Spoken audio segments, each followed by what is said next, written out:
ED कुछ भी आरोप लगाएगी। ये आरोप लगाने में कल आपको मैं ईडी पे आरोप लगा दूंगा कि इनके सबसे जो जिसको क्लीन चिट दिया है उनसे भी ईडी ने पैसा लेके क्लीन चिट दिया है। आरोप लगाने में क्या है? आरोप जब होता है जब उसके प्रूफ मिला जाता है। और संजय राउत को जो आरोप लगा रहे वो पॉलिटिकल आरोप है, पॉलिटिकल आरोप है। संजय राउत का आवाज दबाना है, माननीय उद्धव साहब को अकेला गिराना है, इसीलिए ये सब आरोप है, इसलिए उनको अरेस्ट है। क्यों नहीं भावना गवड़ी को 6-7 महीना हुआ, उनको भी ईडी का नोटिस आ रहा था, उनके 2 आदमी को अरेस्ट किया था। जैसे भावना गवड़ी शिंदेगढ़ में गई, उनको क्लीन चिट दिया गया, उनको क्लीन चिट। क्यों? आरोप निकल गए सब। ये सब दुनिया जानती है, देश जानता है। आने वाले इलेक्शन में नमस्कार दोस्तों, मैं हूं आपके साथ साक्षी और आप देख रहे हैं नेक्स्ट 9 लाइव। आज के प्रोग्राम में आप सभी का बहुत बहुत स्वागत है। इसके साथ प्रोग्राम की शुरुआत करेंगे और शुरुआत करेंगे उस मुद्दे से जो है महाराष्ट्र का मुद्दा। महाराष्ट्र में जिस तरह से संजय राउत पर ईडी की गाज गिर चुकी है, जिस तरह से संजय राउत इस वक्त जेल में है, तो उसी बीच उनके भाई आते हैं और आके उनके लिए बयान देते हैं और सीधा सीधा जो आरोप है वो बीजेपी पर लगा देते हैं कि किस तरह से बीजेपी यहाँ मौका देख रही है और बीजेपी ने खेल खेल के संजय राउत को जो है वो जेल पहुंचा दिया। क्या क्या उनके भाई ने कहा, किस तरह के आरोप लगाए, किस तरह से संजय राउत को बचाने की कोशिश की, या और ज्यादा जो है सबूत को इकट्ठे करने की कोशिश कर रहे हैं उनको बचाने के। हालांकि ईडी के पास ज्यादा सबूत हैं जो कि संजय राउत के खिलाफ है। इन्हीं मुद्दों पर चर्चा करेंगे। उसके लिए हमारे साथ मौजूद है प्रज्ञा। आपका बहुत बहुत स्वागत है। जी साक्षी। प्रज्ञा, सवाल यही है, जिस तरह से संजय राउत पर हम हमें काफी दिनों से जो है चर्चा कर ही रहे हैं कि संजय राउत को जो है जेल हो गई है, लेकिन संजय राउत जिस तरह से फंसते हुए नजर आ रहे हैं, सबूत इतने खिलाफ है, तो बात साफ साफ दिखाई दे रही है कि संजय राउत जो है इस पे जो है गुनहगार है।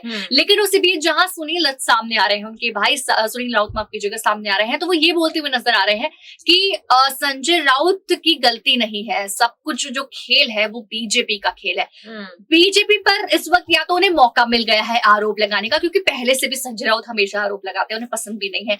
लेकिन जिस तरह से ईडी का खेल जो चल रहा है, यहाँ पर ईडी पूरी तरीके से छानबीन कर रही है, कल भी छापेमारी हुई है, तो कहीं ना कहीं जो है हर कोई, क्योंकि कांग्रेस भी जो है वो ईडी को कह रही है, अशोक गहलोत भी ईडी को आरोप लगाते हुए नजर आए, तो क्या आपको भी यही लगता है कि बीजेपी का खेल है इसके पीछे? जो देखिए, अगर हम इस पूरे समीकरण में संजय राउत के भाई सुनील राउत के बयान से अगर इस पूरे मुद्दे को समझने की कोशिश करें, तो कहीं ना कहीं जिस तरह से उन्होंने कहा कि संजय राउत इकलौते ऐसे नेता नहीं है जिन पर ईडी की कार्रवाई देखने को मिली। बीजेपी के कई ऐसे नेता हैं जो यहाँ पर उन पर ईडी का समन आ चुका है, लेकिन कहीं ना कहीं वो बीजेपी से है, इसलिए उन्हें क्लीन चिट दे दी गई। इसी पे आगे सुनील राउत ने यहां तक कह दिया कि उत्तर प्रदेश में तो खुद योगी कैबिनेट के ही मंत्री ने सीएम योगी आदित्यनाथ को चिट्ठी लिखकर साफ तौर पर बताया था कि भ्रष्टाचार हो रहा है और आप ही के कैबिनेट के मंत्री कर रहे हैं, लेकिन उस मामले को कहीं ना कहीं दबा दिया गया। और आज जिस तरह से यहाँ पर कई नाम लिए हैं सुनील राउत ने अपने बयान में बीजेपी के नेताओं के, जिन पर ईडी की इसी तरह की कार्रवाई देखने को मिली थी, लेकिन कहीं ना कहीं उन्हें क्लीन चिट अगर दे दी गई घोटाले में या स्कैम में, तो साफ तौर पर अगर सुनील राउत के बयान को समझने की कोशिश करें तो ये बीजेपी की साजिश दिखाई दे रही है। हालांकि कहा नहीं जा सकता, क्योंकि संजय राउत के खिलाफ कई सबूत यहाँ पर ईडी को मिले हैं, जिनमें सबसे बड़ा जो सबूत है वो है संजय राउत के घर से मिला वो 11 लाख कैश, जो बीते रविवार को ही छानबीन के दौरान ईडी के अधिकारियों को मिला है। बिल्कुल, तो साजिश की बात कैसे कह सकते हैं हम, क्योंकि आपने अभी एग्जांपल दिया कि हाँ बीजेपी की साजिश इसमें हो सकती है, लेकिन तो वो सबूत भी तो झूठे नहीं हो सकते है ना, क्योंकि सबूत बहुत सारे मिले। जब खबर मिली, ईडी वहां पहुंची, वहां इतना पैसा मिलना और उसी के साथ संजय राउत का कोई जवाब ना देना। देखिए, अगर कोई फंसता है जबरदस्ती किसी केस में, तो उसके पास कई जवाब भी होते हैं कि वो कहाँ, उस वक्त वो कहाँ है, या ये चीजें कहाँ से हुई, लेकिन वो कुछ बोलने के लिए तैयार ही नहीं है, वो अपनी चुप्पी तोड़ने के लिए तैयार नहीं है। तो यहाँ पर साजिश कैसे माने कि बीजेपी को कोई साजिश है, या फिर साजिश हम संजय राउत की ही माने कि वो कोई साजिश कर रहे थे और अब जहां आप फंस चुके हैं तो आपको चुप्पी तोड़ने के लिए तैयार नहीं है। किस तरह से सुनील राउत जो है उनके लिए सबूत इकट्ठा करेंगे, क्या कह रहे हैं वो, उसके बारे में थोड़ा सा बताइए। जी, आपको बता दें कि यहाँ पर उन्होंने साफ तौर पर जिस तरह से संजय राउत की गिरफ्तारी हुई है उसे लेकर यहाँ पर केंद्र सरकार पर निशाना साधा। इसी के साथ उन्होंने यहाँ पर उद्धव ठाकरे की भी तारीफ की कि किस तरह से खुद यहाँ पर उद्धव ठाकरे इतनी मुश्किलों में घिरे हुए हैं शिवसेना को लेकर, लेकिन फिर भी जब संजय राउत को गिरफ्तार किया गया तो उद्धव ठाकरे अपने सभी निजी कामों को छोड़कर तुरंत उनके घर गए, सुनील राउत से मुलाकात की, संजय राउत की पत्नी और उनकी मां से मुलाकात की, उन्हें यह एहसास दिलाया इस मुश्किल वक्त में ना तो संजय राउत अकेले हैं और ना ही उनका परिवार अकेला है। तो यहाँ पर साफ तौर पर जहां एक और सुनील राउत ने बीजेपी पर हमला बोला तो वहीं उन्होंने उद्धव ठाकरे की जमकर तारीफ की है। देखो जिस तरह से जमकर तारीफ किया है उद्धव ठाकरे की, तो वहीं आपको बता दें कि सुनील राउत जो है वो संजय राउत के लिए बोलते हुए नजर आए। तो ये वीडियो सामने आ रहा है प्रज्ञा, जिसको हम देखेंगे और समझेंगे कि सुनील राउत ने क्या क्या ऐसी चीजें बोली जहां संजय राउत को सही साबित करने की कोशिश कर रहे हैं और बीजेपी पर बड़े आरोप भी लगा रहे हैं। तो पहले देखिए ये वीडियो। रिपोर्ट चालू है, जो जिस तरह से ईडी ने जो समन भेजा था उस बारे में अभी इंक्वायरी चालू है, स्टेटमेंट चालू है, उसमें से जो रियल है वो स्टेटमेंट दे देंगे राउत साहब। सर सड़क से संसद तक जो विरोध हो रहा है विपक्ष का, बीजेपी बार-बार ये कह रही है कि ये दरअसल भ्रष्टाचार पर कार्रवाई से रोकने की कोशिश है। ईडी नहीं कही है ना, इसके अंदर कोई प्रूफ है क्या? जिसका नाम राउत है तो क्या सब हमारे कनेक्टेड हो गए क्या? प्रवीण राउत के ऊपर एफआईआर दाखिल हुआ है, चार्जशीट फाइल है, उनको जो होगा वो देखा जाएगा। अभी प्रवीण राउत को अरेस्ट कभी किया वो भी देख लो आप। तो 8-9 महीना हुआ अरेस्ट करवा के, 8-9 महीने में संजय राउत का नाम आया नहीं। आज ही कैसा 5-6 दिन में कैसे चल रहा है कि ये सब पॉलिटिकली है। संजय राउत जिस प्रकार से भाजपा के विरोध में बोले, उनको किसी तरह से उनका आवाज दबाना है, माननीय उद्धव साहब जी को उनको कमजोर करना है, इसलिए ये पॉलिटिकल फ्रेम बना के रखिए और कुछ नहीं, ऑल बोगस। सुनील जी एक चीज अहम सवाल सड़क से लेकर संसद तक विरोध को लेकर बीजेपी कह रही है कि भ्रष्टाचार के खिलाफ कार्रवाई आपके परिवार को मिला है प्रवीण राउत की तरफ से, ये आरोप लगाया गया है कोर्ट के अंदर। ये ईडी कुछ भी आरोप लगाएगी, ये आरोप लगाने में कल आपको मैं ईडी पे आरोप लगा दूंगा कि इनके सबसे जिसको क्लीन चिट दिया है उनसे भी ईडी ने पैसा लेके क्लीन चिट दिया है। आरोप लगाने में क्या है? आरोप जब होता है जब उसके प्रूफ मिला जाता है, और संजय राउत को जो आरोप लगा रहे हैं वो पॉलिटिकल आरोप है। संजय राउत का आवाज दबाना है, माननीय उद्धव साहब को अकेला गिराना है, इसीलिए ये सब आरोप है, इसलिए उनको अरेस्ट है। क्यों नहीं भावना गवड़ी को 6-7 महीना हुआ, उनको भी ईडी का नोटिस आ रहा था, उनके 2 आदमी को अरेस्ट किया था।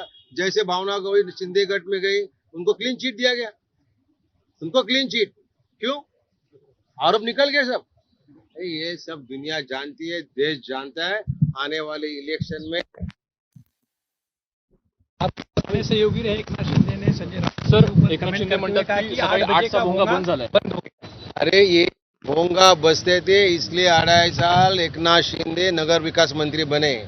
आज जो उनके पीछे आमदार गए ना, वो इसी जो उनके पास खाता है नगर विकास, उससे ही गए। और खाता कैसे मिला है?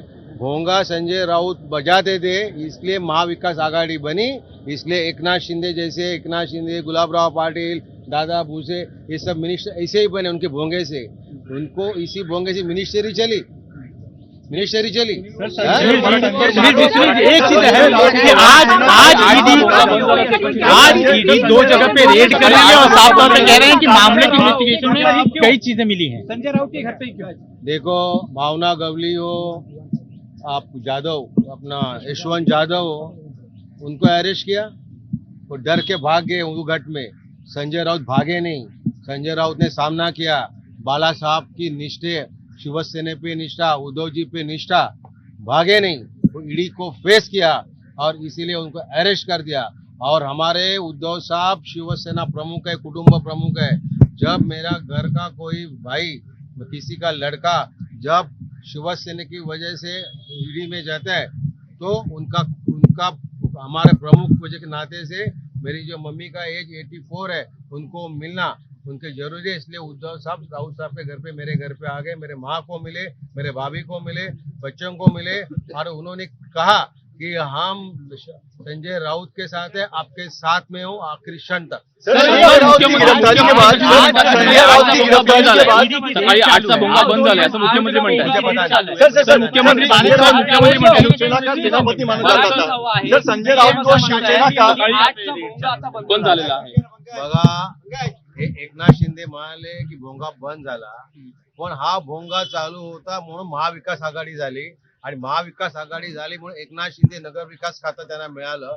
हे नगर विकास खातं मिळालं नसतं तर आणि हा भोंगा वाढला नसता तर एकनाथ शिंदे मंत्री झाले असते का? नसते. आज जी त्याच्या मागे 40 आमदार गेलेले आहेत ते फक्त या भोंगामुळे गेले आहेत. एकनाथ शिंदे काय सांगणार? सर संजय राउत की गिरफ्तारी के बाद क्या शिवसेना कभी कमजोर होती नहीं, होगी नहीं. जब तक उद्धव साहब के पीछे शिव सैनिक है तब तक शिवसेना कभी कमजोर होगी नहीं. शिवसेना मजबूत है, मजबूत रहेगी. आने वाले इलेक्शन में देख लो आप, आदित्य ठाकरे पूरे दौरा कर रहे हैं, आप देखो क्या रिस्पांस है, क्या रिस्पांस है. देखो शिव सैनिक भागते नहीं, शिव सैनिक की निष्ठा ठाकरे से है, शिंदे से नहीं. और मैं ये बोलता हूँ, आपको भी पता है आज भी जो आमदार जीते हैं जो उद्धव जी के पास है और जो जीते हुए गए उधर वो सिर्फ ठाकरे नाम से जीते हैं, ओनली ठाकरे. और जिसका पीछे ठाकरे वही जीतेगा आगे भी. आप कोई टेंशन मत लो, जीतेंगे वो सबकी बच जाएगी बराबर. ऐसी और अपडेट्स के लिए चैनल को सब्सक्राइब करना ना भूलें और देखते रहें नेक्स्ट 9 लाइव.